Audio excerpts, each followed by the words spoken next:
Halo guys, welcome back to my channel Ruli PGMI. Kali ini saya akan mereview ini guys, novel Janji dari Terelie. Siapa yang sudah memiliki buku ini dan sudah membaca, tentu kalian akan terkesan dengan siapa yang namanya Bahar Safar. Tentunya dia adalah seorang yang sangat nakal sekali, tapi berakhir di surga guys ketika meninggal.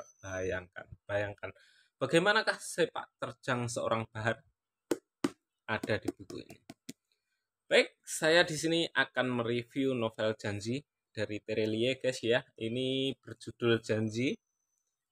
Nah, seperti ini sampulnya. Ini terbitan tahun 2021 guys, bulan Juli lebih tepatnya, dan ini harganya 89.000. Di sini ada. Ini saya beli di Gramedia di Madiun teman-teman waktu itu, dan ini penulis Terelie di sini ada. Terbitnya bulan Juli 2021, ada 486 sekitar gitu ya teman-teman, 486 halaman, dan di sini ada bonus koleksi lengkap buku Terelie, dan ada juga ciri-ciri buku bajakan, ciri-ciri e-book ilegal, dan juga himbauan guys.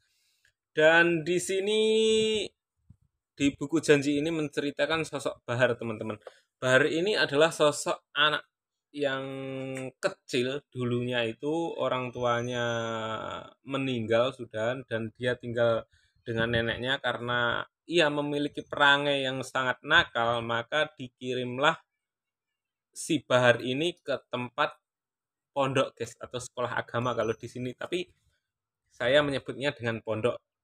Dan diserahkannya lah Bahar ke pondok tersebut, ke Buya ya teman-teman. Buya itu bisa diartikan bapak kalau di novel sini teman-teman ya. Jadi ketika itu Bahar itu sebenarnya tidak mau teman-teman, protes kepada Tuhan kenapa eh, dia harus hidup menjadi seorang yatim piatu seperti itu, sehingga dia tidak terima, dan sebenarnya dia menolak ditaruh di pondok, sehingga dia selalu membuat gadoan teman-teman. Jadi si Bahar ini nakal sekali, perbuatannya itu judi, minum minuman keras, padahal dia masih kecil teman-teman.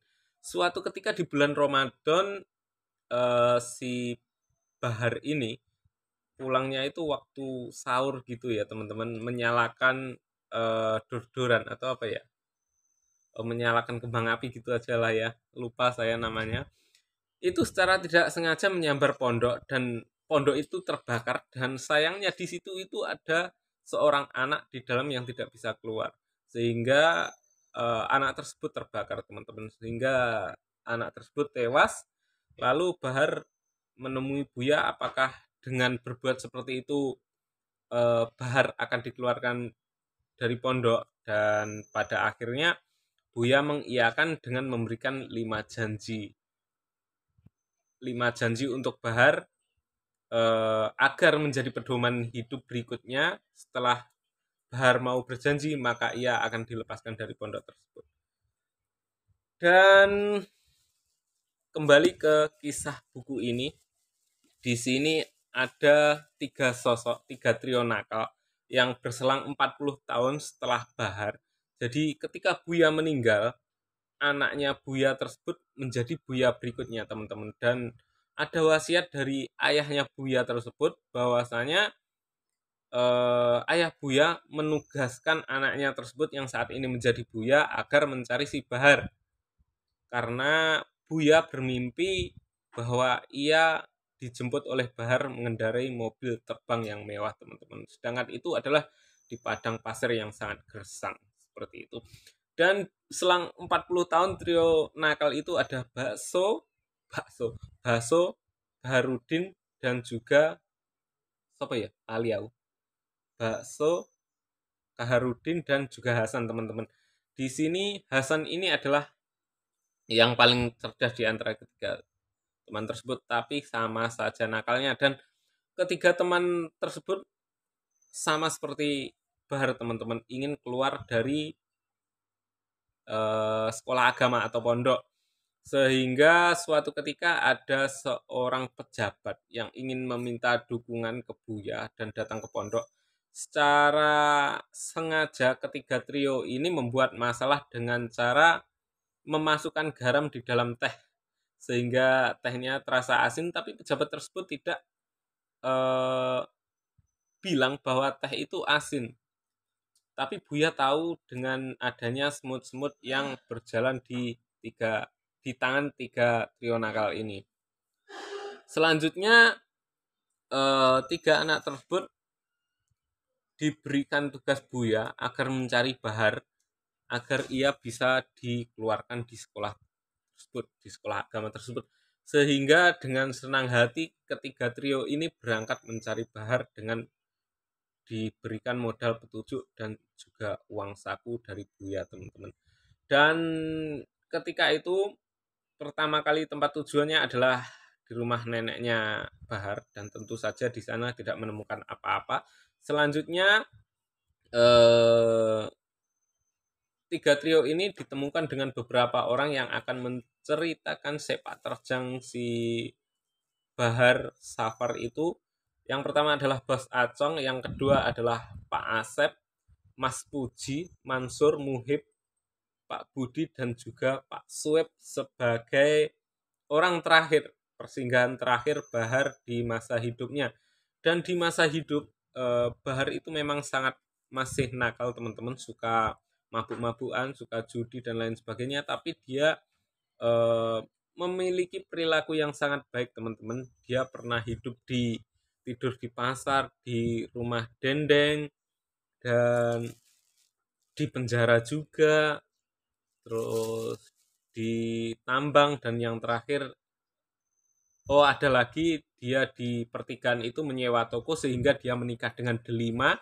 Dan suatu ketika pada kerusuhan tahun 1998 Delima meninggal karena kebakaran di tokonya, karena Delima ingin menyelamatkan seorang karyawan yang terjebak di kamar mandi. Lalu Delima merangsek masuk sehingga kebakaran tersebut tidak bisa dikendalikan, sehingga Delima, istri dari Bahar ini, ikut hangus terbakar, teman-teman. Sehingga sejak kejadian itu beberapa hari kemudian Bahar meninggalkan tempat tersebut tanpa membawa apapun. Dan waktu itu di pertigaan itu membuka toko servis, teman-teman, toko servis apa saja. Dan kejujuran Bahar di situ membuat teman-temannya itu membuat teman-teman etek dan lain sebagainya. Dan Khalid ya namanya, lupa saya, itu akhirnya diberikan ke karyawan pertama tersebut usahanya itu. Selanjutnya Bahar eh, ke tambang, teman-teman, ke tambang emas. Lalu di sana ketemu Pak Budi dan juga anaknya. Anaknya itu baik sekali, cita-citanya ingin menghajikan kedua orang tuanya, namun tidak berhasil. Dan suatu ketika terjadilah gempa, dan di situ Bahar menceritakan kepada Haryo bahwasanya apa yang telah ia alami selama hidupnya. Sehingga di akhir hayat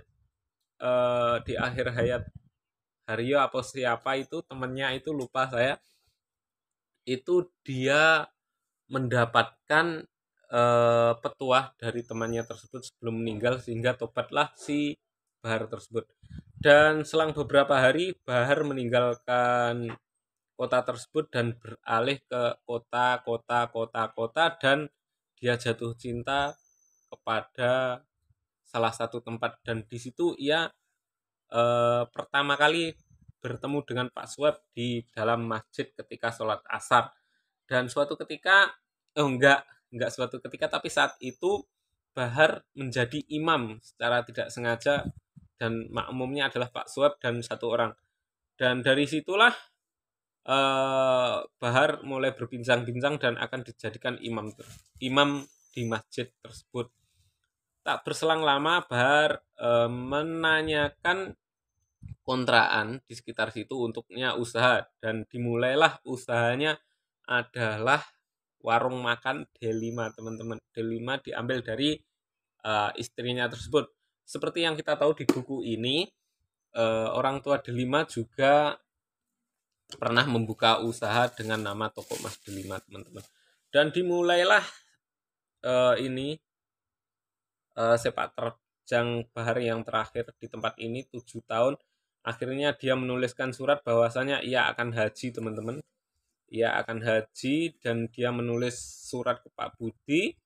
Dan karena itu juga tiga trio nakal itu menemukan tempat Bahar yang terakhir. Dan di sini pula Bahar menolong 15 anak yatim yang rumahnya akan digusur dan uang yang digunakan untuk haji tersebut dibuat ngontrak panti asuhan itu selama 6 bulan. Dan panti asuhan yang akan terjual itu dibeli oleh warga dengan cara patungan, terkumpul sekitar 4 M. Dan akhirnya setelah 6 bulan panti asuhan tersebut terbeli, 6 bulan setelah anak yatim piatu itu hidupnya terjamin, maka Bahar meninggal dunia. Mungkin itulah resensi dari buku Janji versi saya Ruli PGMI. Untuk kalian yang ingin beli buku ini, jangan beli buku bajakan, kasihan Bang Terelie karena buku ini sangat luar biasa. Dan menurut saya kelemahannya di sini adalah tidak ada anu guys. Apa ya? Daftar isi nih. Daftar isi nih gak ada ya. Aneh banget lah. Biasanya enak daftar isinya, tapi ini tidak ada daftar isinya, tapi buku ini mengajarkan kita luar biasa dengan cara sedekah, sedekah, sedekah, dan sedekah, teman-teman. Mungkin sekian dulu, jangan lupa ngopi hari ini, jangan beli buku bajakan, saya Ruli PGMI, dan bye-bye.